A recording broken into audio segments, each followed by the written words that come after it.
80% گھروں میں ٹیلی فون لگے ہیں۔ اب دیکھیں کہ آج کا جو ہے وہ دور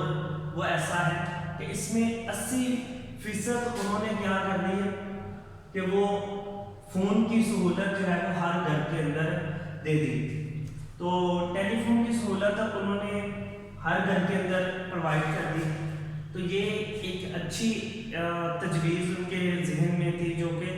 اکثر لوگ ان کی وجہ سے بھی کیا کرتے تھے، شہروں کے اندر ہر گھر میں بجلی ہے، مطلب بجلی کی فراہمی، اس میں جو انہوں نے دوسری چیز جو ہے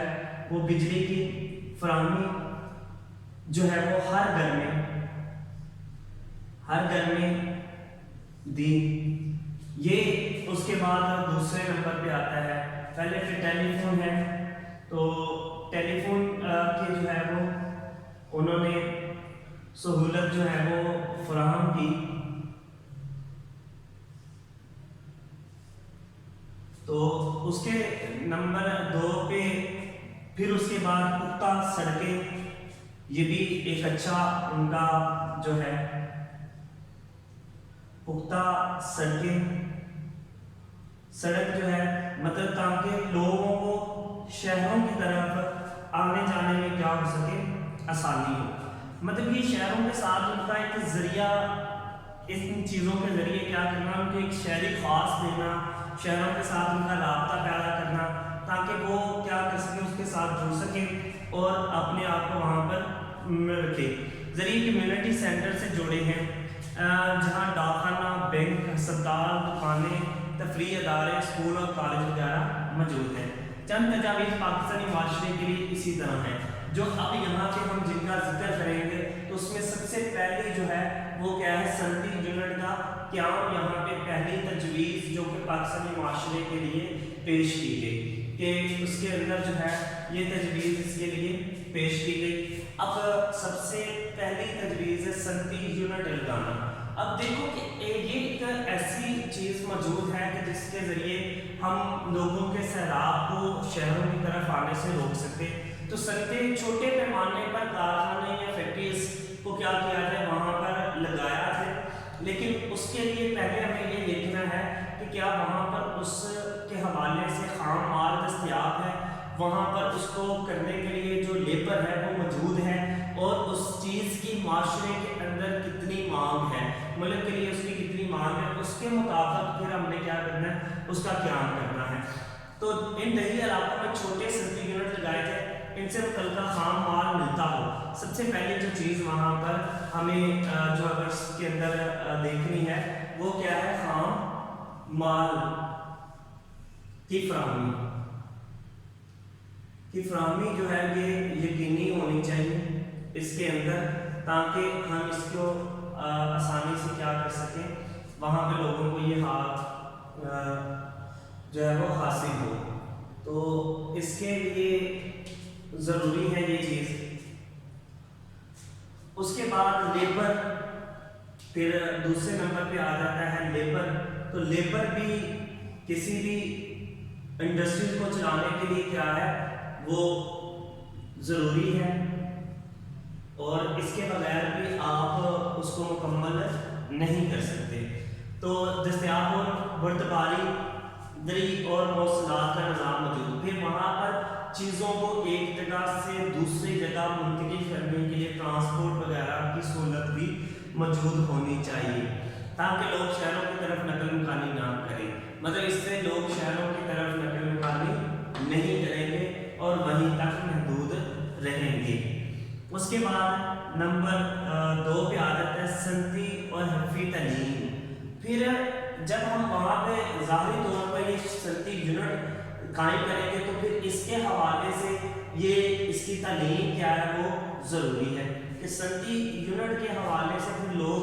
اس کو کیا کرتے ہوں، اس کا علم رکھنے والے ہوں، اس کو جاننے والے ہوں، اس کے بارے میں جو ہے وہ، تو اس صنعتی یونٹ جہاں ہوں وہاں ان سے متعلقہ فنی تعلیم و تربیت کا انتظام بھی سرکاری یا غیر سرکاری طور پر ہوتا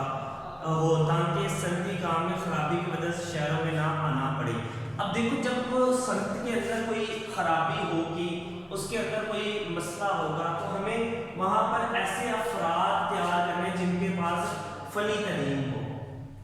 فنی جو ہے وہ تعلیم کے حوالے سے یہاں پہ ہم نے کیا کرنا ہے افراد کو یہاں پہ قائم تو تاکہ وہ اپنے اس حوالے سے کیا کر سکیں کہ تربیت ان کو فنی تعلیم اس لیے دینی تاکہ جب اس کے اندر کوئی خرابی پیدا ہو تو وہ اس کو کیا کر سکے وہیں پہ حل کروایا جا سکے، یہ ضروری ہے۔ اس کے بعد صنعتی شہر کا قیام، پھر اس یونٹ کے قیام کے فروغ کے لیے ایک ہسپتال، اسکول، کالج۔ اب یہاں پہ اس کے بعد کی جو چیزیں آتی ہیں وہ کیا ہوگا، ایک ہسپتال،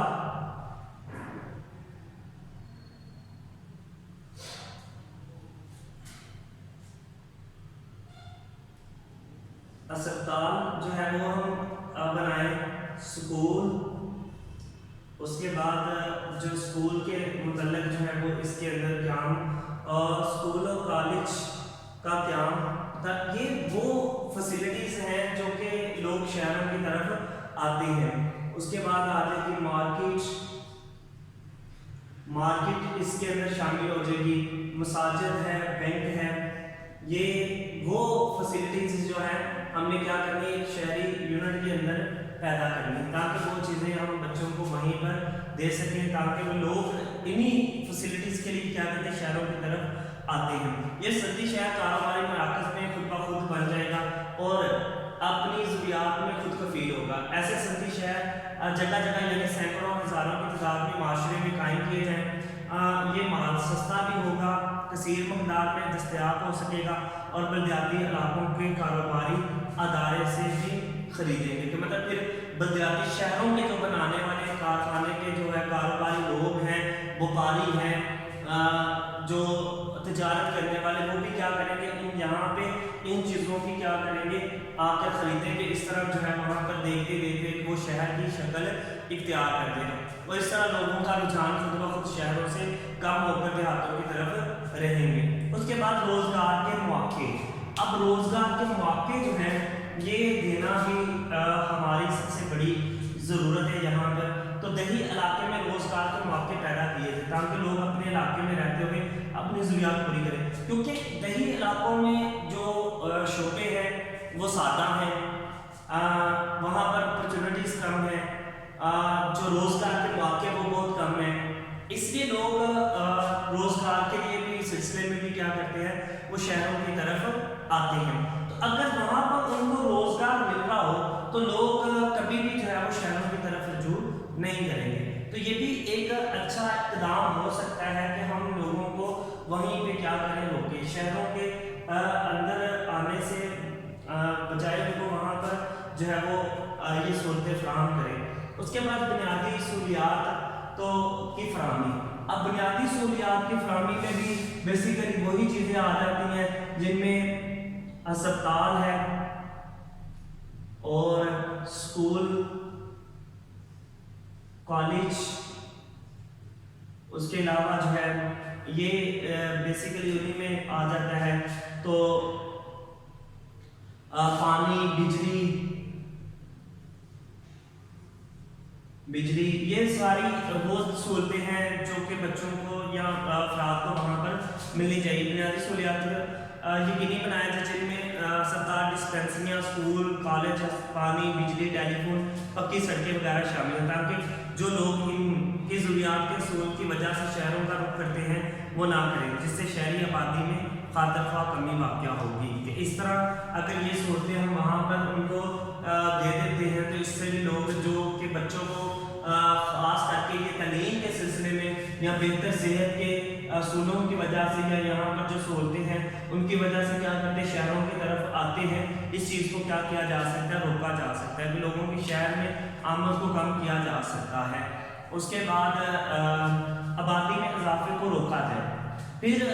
اس کے لیے ہمارے بہبود آبادی پروگرام جو ہے اس کو کیا کرنا ہوگا، ہمیں مؤثر بنانا ہوگا۔ آبادی کی روک کے لیے، آبادی کو جس تناسب سے آبادی بڑھ رہی ہے اس کی کمی کے لیے ہمیں اس کے لیے اقدامات کرنے ہوں گے۔ ہمارا معاشرے میں آبادی بہت تیزی سے بڑھ رہی ہے چونکہ کئی مسائل کی وجہ بنتی ہے کہ وہی پھر آگے بہت سارے مسائل کو کیا کرتی ہے، جنم دیتی ہے، جس میں خوراک، رہائش اور صحت و معالجہ اور اس کے علاوہ تعلیم کی سہولتیں، ٹرانسپورٹ کی سہولتیں، ان تمام کے مسائل کیا ہوتی ہیں وہ پیدا ہوتی ہیں۔ ان مسائل میں شہری آبادی میں بے پناہ اضافہ بھی شامل ہے۔ اس کے تدارک کے لیے آبادی کی شرح پر کنٹرول کیا جائے، خاص کر دیہی علاقوں میں زیادہ توجہ دیتے ہوئے بہبود آبادی کے پروگرام کو مزید مؤثر بنایا جائے کہ جتنا زیادہ ہو سکے لوگوں کو آبادی کے اضافے کی جو وجوہات سے روشناس کیا جائے، آگاہ کیا جائے، اور اس کے لیے جتنی زیادہ ہو سکے بہبود آبادی پروگرام کے منصوبوں کے جو ہے وہ پروگرام ان کو زیادہ سے زیادہ مؤثر بنایا جائے، زیادہ سے زیادہ لوگوں کو آگاہی دی جائے تاکہ اس سے جو ہے وہ کم ان چیزوں کو روکا جا سکے۔ تو یہ تھا آج کا ہمارا سوال بلدیاتی آبادی میں کے سد باب، کہ یہ اضافے کے جو سد باب ہیں یہ چیزیں اگر ہم وہاں پر دیہی علاقوں میں پیدا کریں تو اس سے ہم کافی حد تک شہروں کی طرف جو لوگوں کا رجحان ہے یا بڑھتی آبادی کے لیے ہے اس کو کم کیا جا سکتا ہے۔ تو یہ آج ہمارا سوال اور ہمارا چیپٹر مکمل ہو گیا۔ انشاءاللہ کل اگلے چیپٹر کے ساتھ جو ہے وہ